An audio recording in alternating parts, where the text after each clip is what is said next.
Well, hey everyone, when God saves us, it's often through our challenges, not from our challenges. That, I think, is one of the primary takeaways from Revelation chapter 7. We're studying this ancient book called Revelation, written by a man named John in the late first century. It's a book filled with fantastic images and scenes, all serving to get us to think about life differently, to think about life more expansively. Now, before we dive into our study today, just a reminder that next weekend we have several very important announcements to make about our fall schedule and programming. This fall, we're going to launch a very exciting initiative that I know you're going to want to be a part of. So please make sure you access next weekend's sermon in one of the multiple formats that it's available. Now, on to Revelation chapter 7. We're in the second cycle of visions in the book of Revelation. The first cycle being the messages to the seven churches.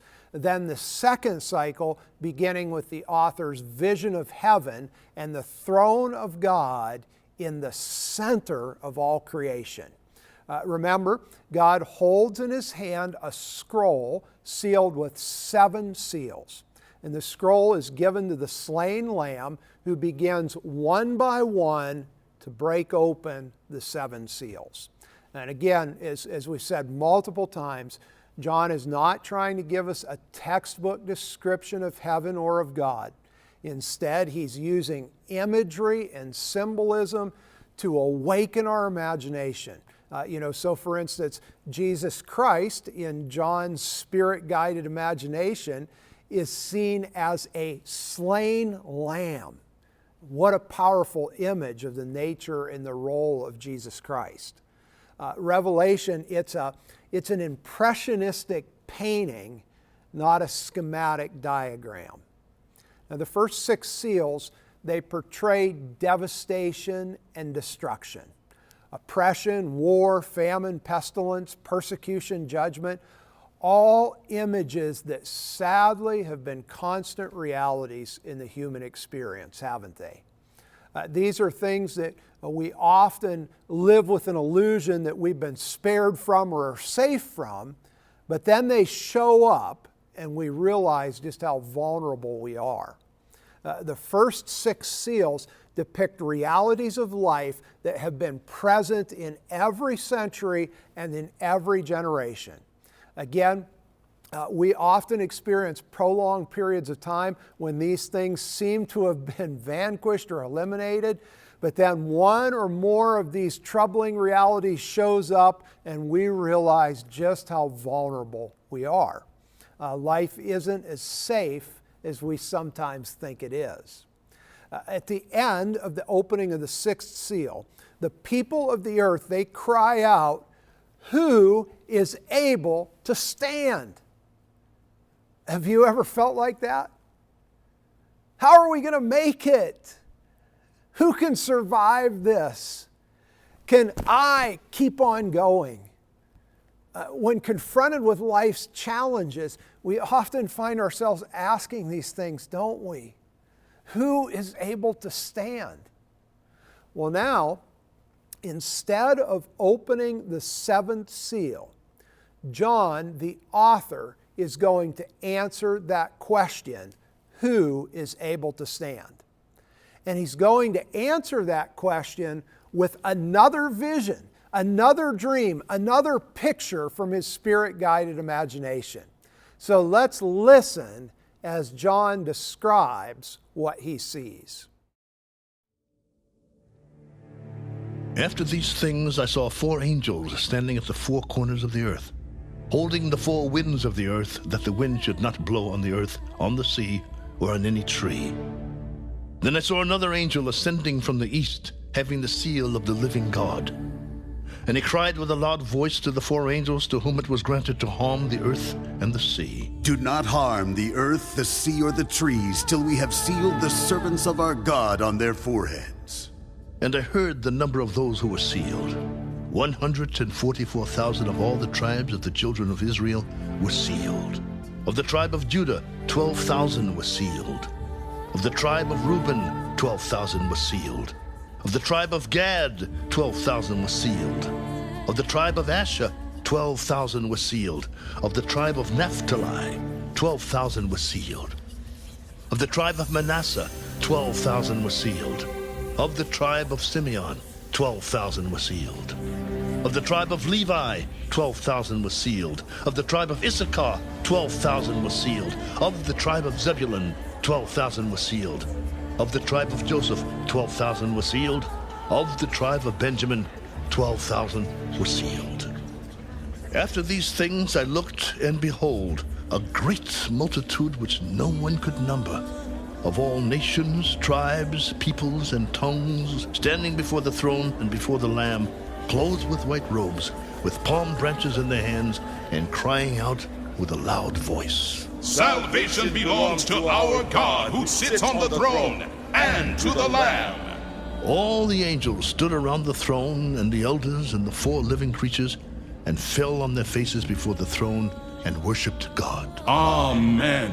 Blessing and glory and wisdom, thanksgiving and honor and power and might be to our God forever and ever. Amen. Then one of the elders answered, saying to me, Who are these arrayed in white robes, and where did they come from? And I said to him, Sir, you know. So he said to me, These are the ones who come out of the great tribulation, and washed their robes, and made them white in the blood of the Lamb. Therefore, they are before the throne of God, and serve him day and night in his temple. And he who sits on the throne will dwell among them. They shall neither hunger any more, nor thirst any more. The sun shall not strike them, nor any heat. For the Lamb who is in the midst of the throne will shepherd them, and lead them to living fountains of waters. And God will wipe away every tear from their eyes.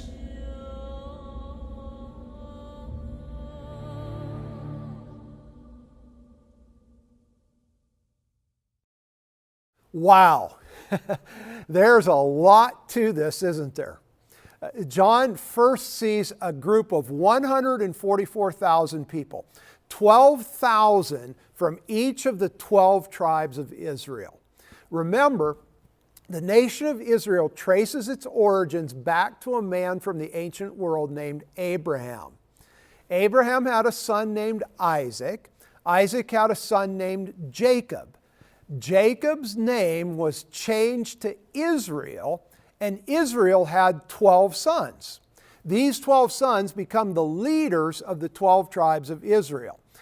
Just like America has 50 states, ancient Israel had 12 tribes. Now John sees 12,000 people from each of these tribes. But wait, there are more than just 144,000 people. There is actually a great multitude. And the people John is now seeing, they're not just from the 12 tribes of Israel, they're from every nation, from every people group, they're from the whole world. You know, it's just like when you're deer hunting and you see one deer appear and your focus is on that one deer. And then you suddenly realize that there is more than just one deer standing there. There are multiple deer in front of you. John first sees 144,000 people from Israel, only to then realize that there are far more than 144,000 people that he's looking at. Here is a group of people so large that they can't be counted, and they come from every nation on earth. And this countless multitude has been sealed with the seal of God. Again, these are images designed to get us to think. The same seal that marked the scroll as belonging to God now marks this countless multitude as belonging to Him. This seal, think of it as a unique stamp, not dissimilar to a brand in the cattle industry. It marks this countless number as belonging to God. And where is this multitude? They are in the presence of God. In fact, they are not just in the presence of God, they are consumed by the presence of God. The old King James talks about God tabernacling among them. God is dwelling with His people. And did you catch what the text says of them? It says, they shall neither hunger anymore nor thirst anymore.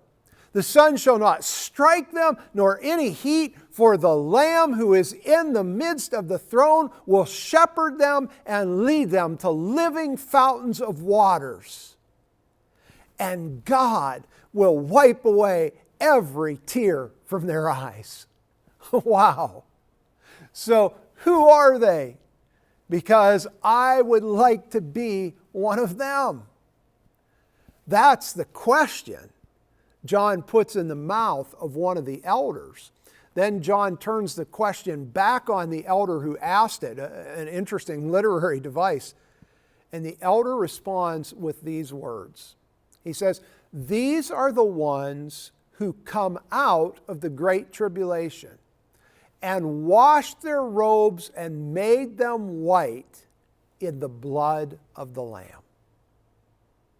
These are the ones who come out of the great tribulation.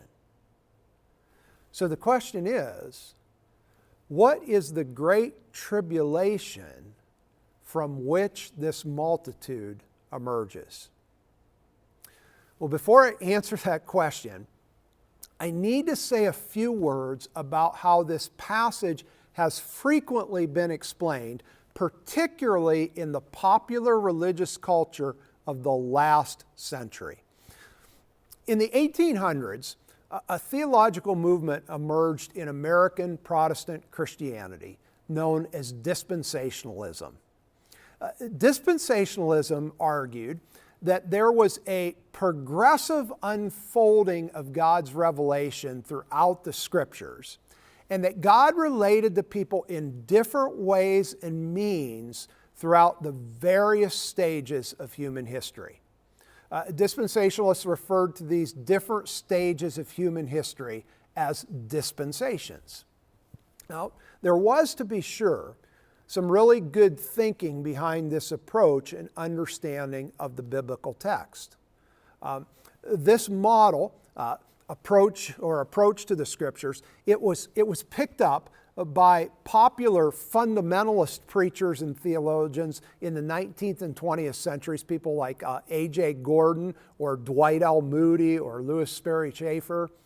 And in the midst of the fundamentalist modernist controversy of the early 20th century, dispensationalism was often seen as the distinguishing mark of Protestant fundamentalists over and against Protestant modernists or liberals.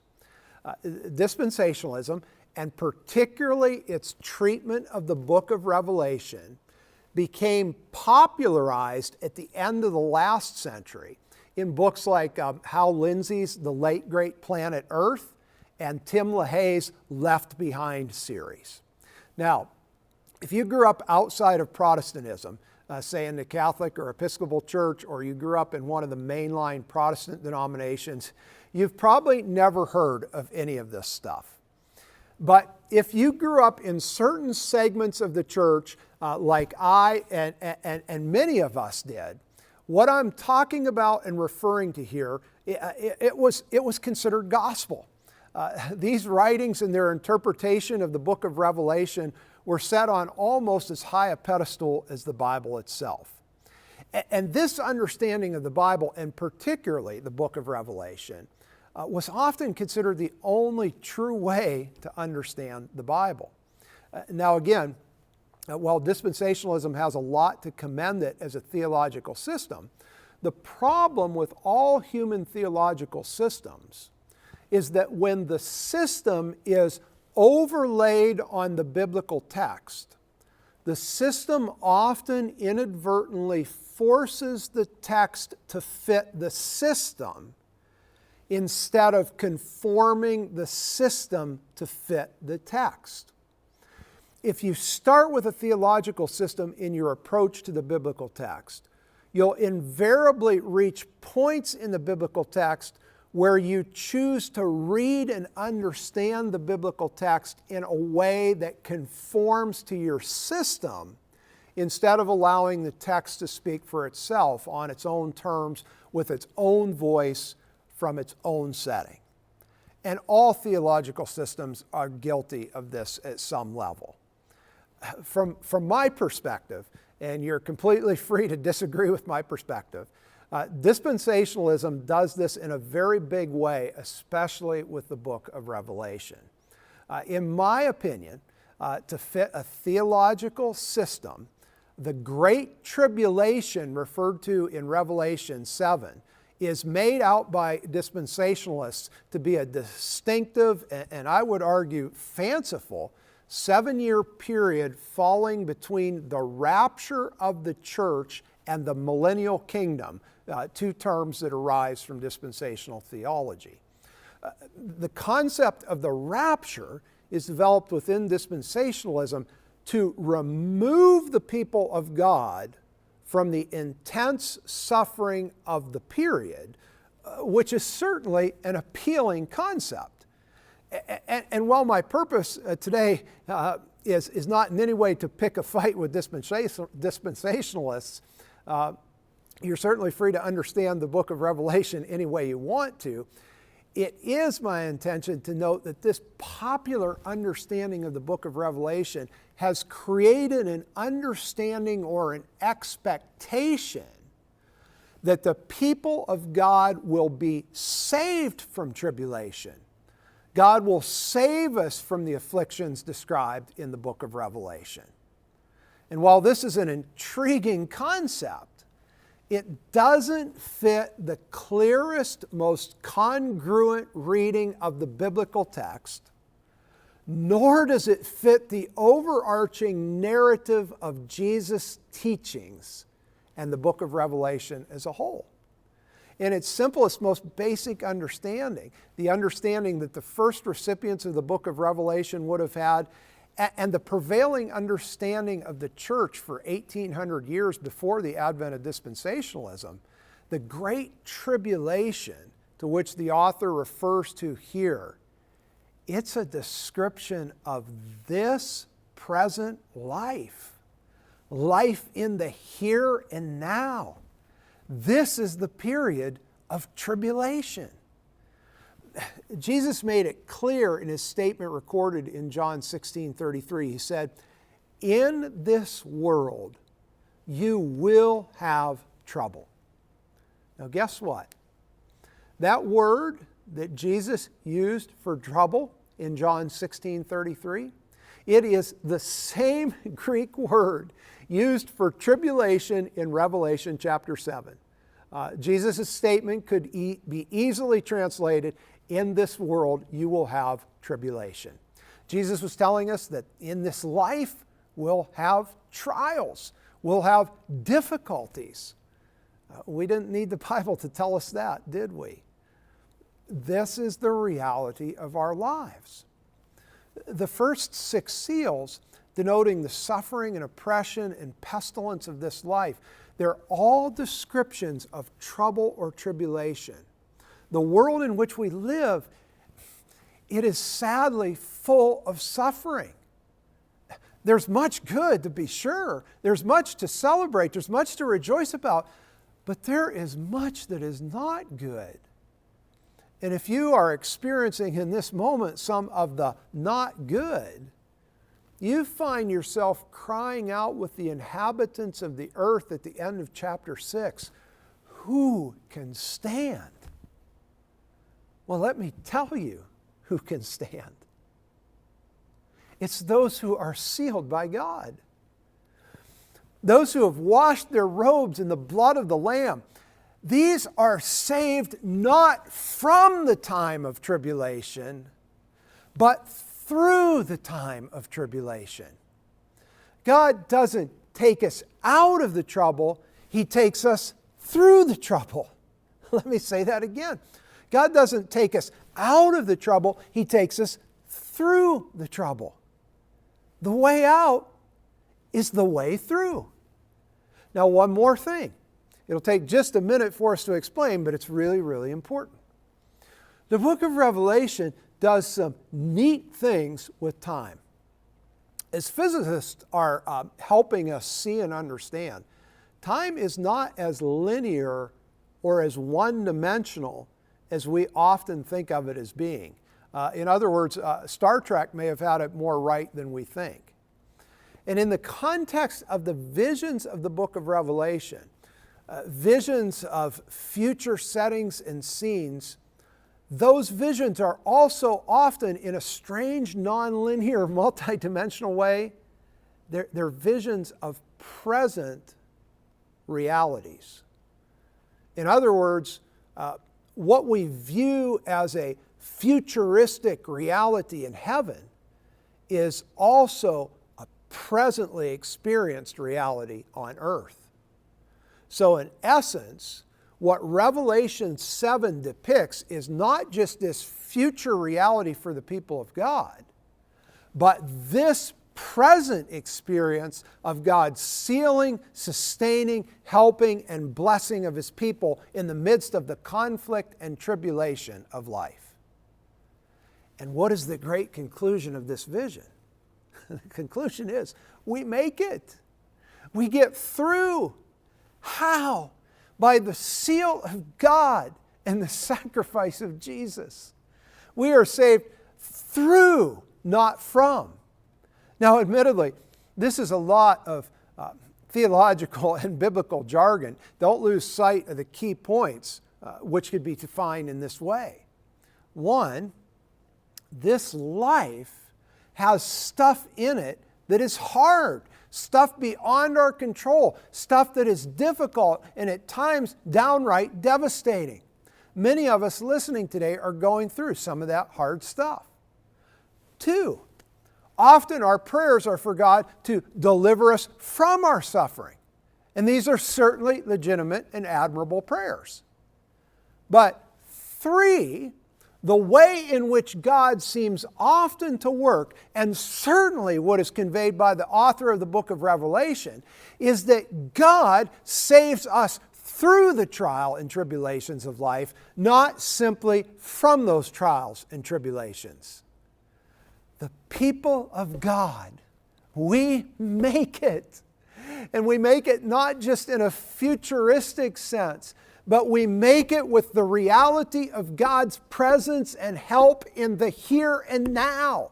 God is wiping away the tears from our eyes right in this moment, which is why we cry out with the people of God in Revelation 7, salvation belongs to our God who sits on the throne and to the Lamb.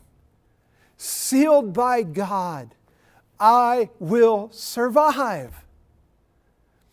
If you're suffering under trial or tribulation in this present moment, take courage, take heart. As a follower of Jesus Christ, you've been sealed. You positionally reign and rule with Jesus Christ. You're going to make it. God may not save us from our present experience, but He will save us through it. Which is why we say, blessing and glory and wisdom, thanksgiving and honor and power and might be to our God forever and ever. Amen.